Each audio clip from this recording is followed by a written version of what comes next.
Menteri BUMN Erick Thohir menempatkan ada 6 milenial di lingkaran BUMN.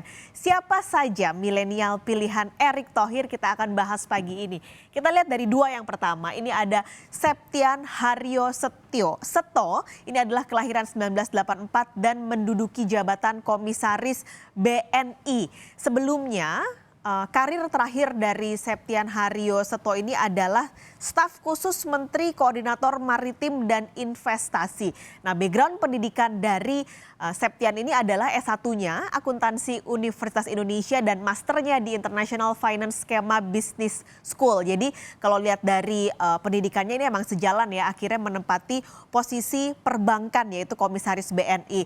Yang kedua adalah Fadli Rahman, kelahiran 1986, ketika kuliah S1-nya adalah Teknik Perminyakan di Institut Teknologi Bandung, sementara S2 dan S3-nya di Colorado School of Mines.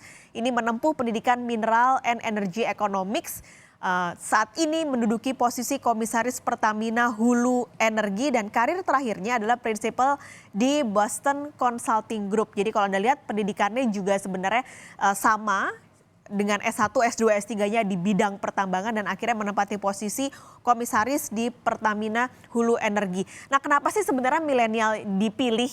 Kalau dari harapannya BUMN ini kan milenial cenderung punya ritme kerja yang cepat ya. Jadi diharapkan punya perspektif baru di BUMN. Tidak hanya dua orang ini saudara, ada yang lain. Yang ketiga adalah Adrian Zakari, pria kelahiran 1987 saat ini menduduki komisaris PTPN 8. Kalau Anda lihat latar belakang pendidikannya sebenarnya juga sejalan, yaitu teknologi pertanian dari Universitas Padjadjaran dan juga Magister Ekonomi Universitas Indonesia.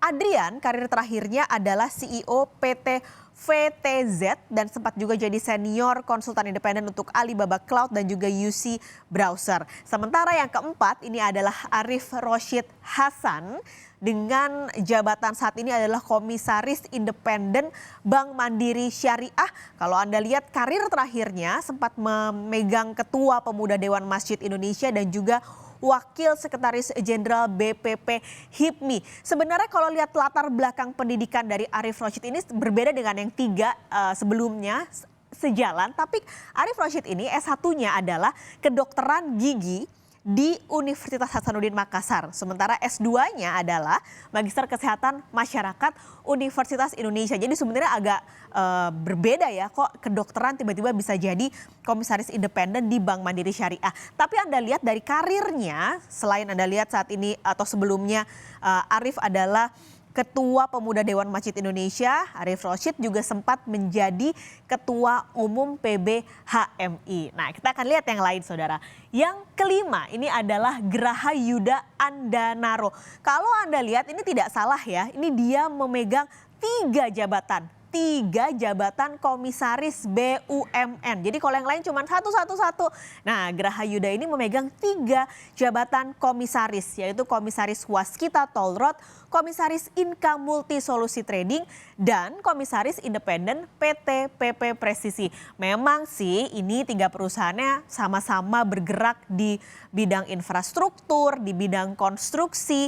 Nah, kalau ngelihat dari karir terakhirnya, Graha Yuda ini juga sempat menjadi penasehat program infrastruktur di kantor kepresidenan. Sementara apa sih latar belakang pendidikannya? Jadi Graha Yuda ini S1-nya adalah ekonomi dari Presiden University Cikarang, sementara S2-nya ini di Glasgow. Selain menjadi penasehat program infrastruktur kantor kepresidenan, Graha Yuda sempat juga berkarir di sarana multi infrastruktur. Jadi memang karirnya kebanyakan sudah di dunia infrastruktur. Lalu diberikan 3 jabatan komisaris di 3 perusahaan BUMN infrastruktur. Nah, yang terakhir ini kalau yang lain komisaris, Muhammad Fajrin Rashid mendapat jabatan direktur, yaitu Direktur Digital PT Telkom atau Telekomunikasi Indonesia. Dengan latar belakang S1-nya Teknik Informatika, lalu juga S2-nya Harvard Business School dan Stanford University School of Business. Fajrin yang kita kenal selama ini adalah co-founder dan juga presiden Bukalapak dan akhirnya sekarang didapuk jadi Direktur Digital Telekomunikasi Indonesia. Nah saudara, ada banyak harapan di pundak 6 milenial ini. Tapi ingat, banyak tantangan yang akan dihadapi, akan ada generation gap pasti melihat dari usianya, perbandingan antara komisaris yang muda-muda ini dengan komisaris yang lain yang usianya lebih lanjut. Tapi harapannya keduanya ini bisa berkolaborasi tentunya untuk BUMN yang jauh lebih baik dan juga lebih ciamik saudara.